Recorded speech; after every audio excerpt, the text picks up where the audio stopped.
이제 미트질을 해야 될 차례인데 항상 이제 구독자분들이나 시청자분들이 댓글로 지적해 주셨던 차에 기스 날 것 같은데 너무 세게 문지르지 않습니까? 기스 일본 말이니까 좀 자주 할게요. 스크래치 흠집 항상 말씀하셨던 게 그거거든요. 근데 우연찮게 요번에 덴트초이님 부산에 덴트샵을 운영하시면서 유튜버를 하고 계신데 초창기 때부터 제가 구독자였습니다. 그분께서 감사하게도 실험을 해주셨더라고요. 양모 미트, 그 다음에 극세사 미트, 그리고 제가 항상 애용하던 그 땅콩 스펀지 미트, 이렇게 세 가지 정도가 이제 미트의 종류라고 볼 수가 있을 건데, 보통 생각하실 때는 양모나 이런 게 조금 고급지니까 비싸니까 성능이 좋지 않겠느냐라는 생각을 했고, 저로서는 어떠냐면 이런 건 도리어 스펀지보다 못할 거다 라는 생각에 또 안일하게 생각해서 작업을 했던 부분들이 있는데, 왜 그랬냐면 제가 어렸을 때부터 과학을 엄청 좋아하고 만드는 것도 좋아하고 그래서 고민을 많이 했습니다. 어떤 미트로 하면 좋을까 라는 건 솔직히 거짓말이고, 처음에는 그냥 싼 맛에 한 번 쓰고 버릴 요량으로 900원, 1000원짜리 이렇게 땅콩 미트를 쓰기 시작했는데 쓰다 보니까 괜찮더라고요. 덴트초이님 영상을 보고 나서 생각이 조금 바뀌었습니다. 저만의 방식을 고수하는 것도 좋지만 일단 실험을 해서 이 과학적으로 증명되는 부분들, 그리고 몸소 이렇게 시간을 내서 재료를 준비하고 참 좋았는데, 가령 이런 문제, 차량의 코팅은 어떤 느낌인가 했을 때 프라이팬을 가지고 오셔가지고 직접 긁으면서 스크래치nek 그거에 대해서 방호성이라든지 비딩이라든지 이런 거에 대해서 또 말씀도 해주셨고, 일단 거기서 제일 좋은 성적을 냈던 게 이 녀석입니다. 물론 스펀지 미트 같은 경우에 제가 생각하는 과학적 관점으로서는 물을 머금고 뭐든지 또 작용 반작용의 법칙이 있지 않습니까? 그래서 물을 머금은 상태에서 이렇게 쓸어내리다 보면 분명히 그 물이 나오면서 먼지를 머금고 폼에 박히지 않고 같이 흘러내릴 것이다, 그런 생각으로 스펀지 미트를 이용을 했는데 빡빡 문댄다고 해서 또 이렇게 스크래치가 나진 않았어요. 솔직히 중요한 게 뭐냐면 여기 보시면 롤들이 있죠. 그 복수 뽑을 때 그런 모양으로 생겼는데 그걸 못 믿었어요. 왜냐면 요 사이에 때가 끼면 분명히 헹굴 때 제대로 헹구지 못할 것이다. 근데 이번에 실험으로서 저는 미트를 교체를 하게 됐고, 이 제품 같은 경우는 레인보우에서 나오는 극세사 미트입니다. 가격은 얼마 안 해요. 재질로 봤을 때는 그냥 이렇게 천만 있는 것 같은데 막상 이렇게 물에 넣으면 수분을 머금는 능력이 일반 스펀지 미트랑 다르지 않는 느낌이라서 괜찮고, 이런 이렇게 장난감처럼 가지고 있는 느낌도 있고, 실제로 할 수 없는 그 실험들 해주셔서 너무 감사하고, 이런 수고스러움들 덕분에 참조해서 미트를 교체하는 계기가 되었고, 앞으로도 열심히 하셔가지고 도움되는 대표님이 되셨으면 좋겠네요.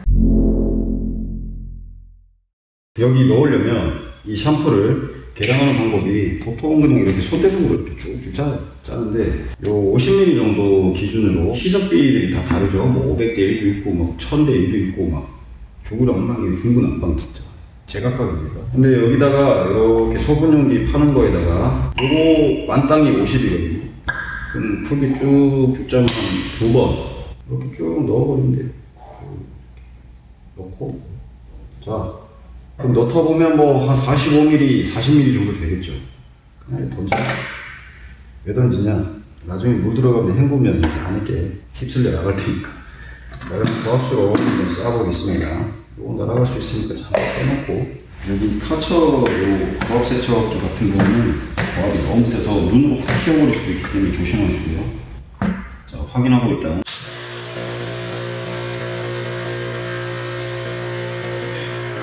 자, 이렇게 물이 들어가 있는 상태에서 변경하시고, 하는 소프트가 있거든요. 좀 전에 그 소프트 약하게 강하게 고압수로 세팅을 하신 다음에 정면을 피하시고, 자, 피어오르죠.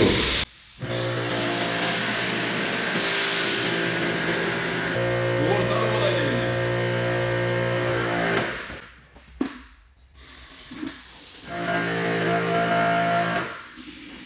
헹굼용 20L 버킷, 그 다음에 샴푸가 된 버킷 준비가 되어 있고, 이거 시작해 보도록 하겠습니다.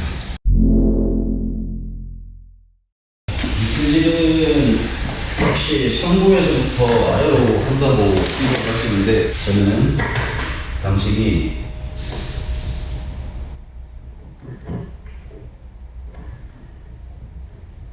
자, 충분히 묻혀주시고 너무 부품 많이 필요는 없어요.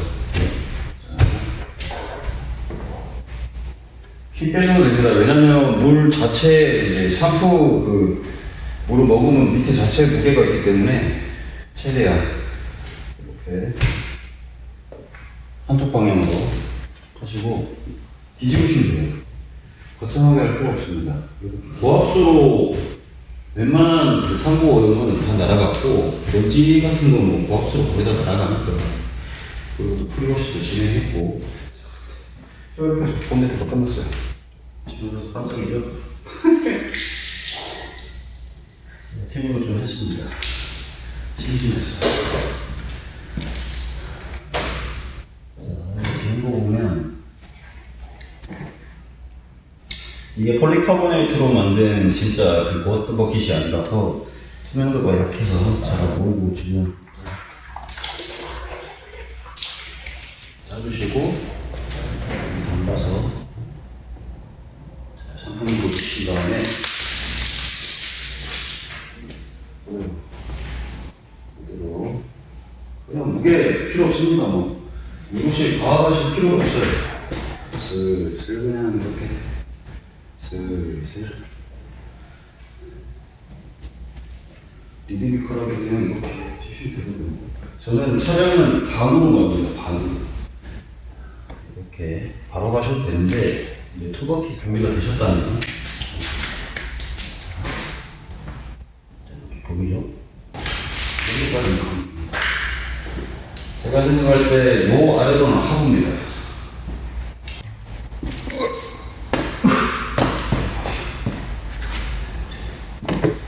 자, 여기를 닦았습니다.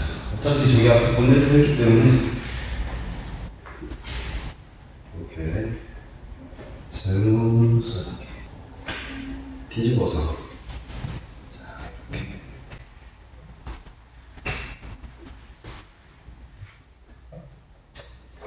자, 헹구고 또 헹구고 자, 이렇게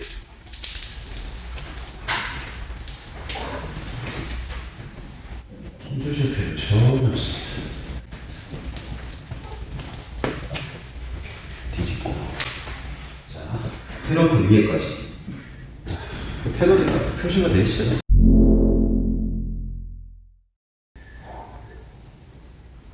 이렇게 하고 나면 어디가 남았냐? 앞에 범퍼 그릴 부분. 자, 이것도 한 번이면 돼요. 한 번 그냥 굴릴 필요 없어요. 가면 돼요.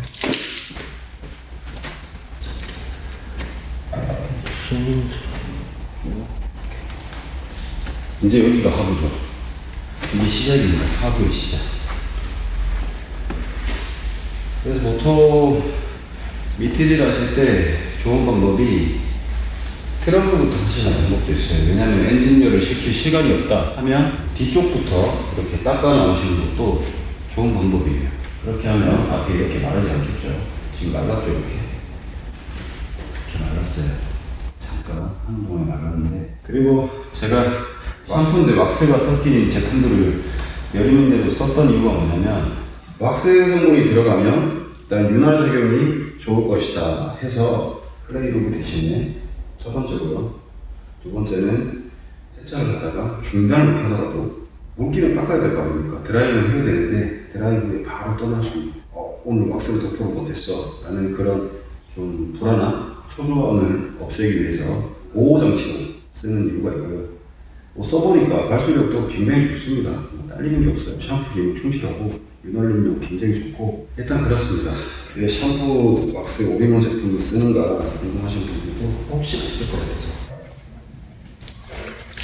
자, 이제 하부를 닦아야 되겠죠? 자, 하부를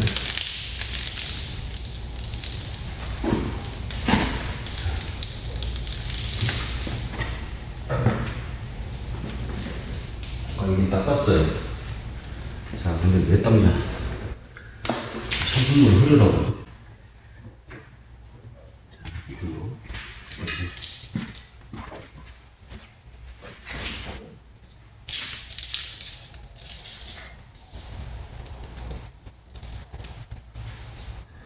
번거롭더라도 빠르게 왔다 갔다 해보겠습니다. 저는 이 뒷면 같은 경우는 와류가 엄청나게 생기는 부분이기 때문에 와류랑 무엇이냐, 보통 비 오고 난 뒤에 이제 마르신 거 보면은 트렁크가 왜 이렇게 더럽지? 차는 앞으로 돌려서 앞쪽이 더 더러워야 되는 거 아니야? 이러시는 분들이 있는데 반대입니다. 반대. 뒤쪽으로 공기가 이렇게 올라오면 여기는 비를 맞고 와류가 생기니까 공기 흐름이 이렇게 막 뒤섞여요.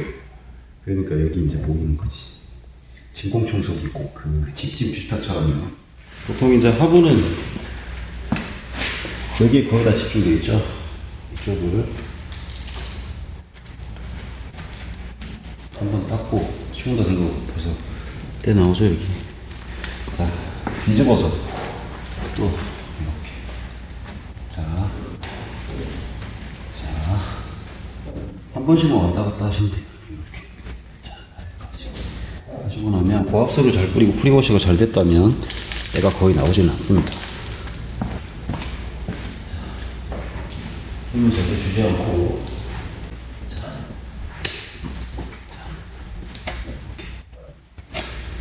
번거로워요. 굉장히 번거롭지만 한번씩 해주시면 좋습니다. 그런 생각을 할 거예요. 저기서 있던 오염물들이 이렇게 오면서 뒤에서 다 된 것 같은데. 자, 한 번 더 헹구고요. 이렇게 하부에 때가 이렇게 고였죠. 아우 힘들어. 제일 힘들어. 미트질이 제일 힘들어. 그냥 너무 힘들어.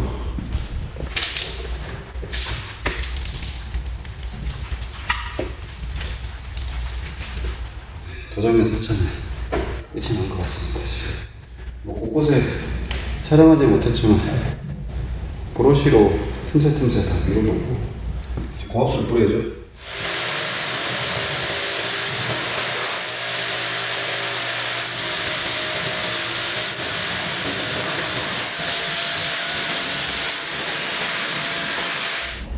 자, 이렇게 해서 이제 고압 세수까지 다 끝냈고